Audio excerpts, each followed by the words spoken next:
కూర్చున్నారో క్షమాపణ చెప్పాలని డిమాండ్.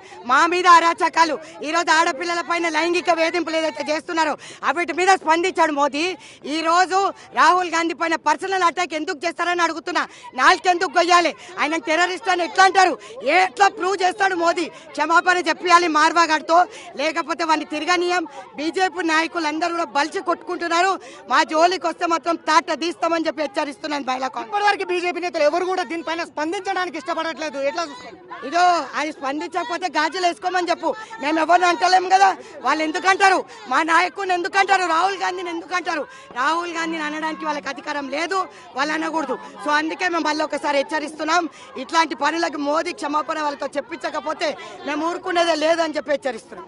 ఏం డిమాండ్ కోరుతున్నారు మేడం? ఏం చేస్తారు? తన్విందర్ సింగ్ మంత్రి మార్వా గాడికి ఎట్లా చెప్పు దెబ్బలు పడతాయి?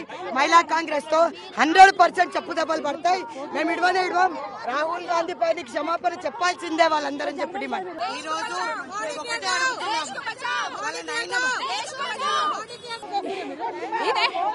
ఇదేమి ప్రజారాజ్యం? ఇదేనా మోడీ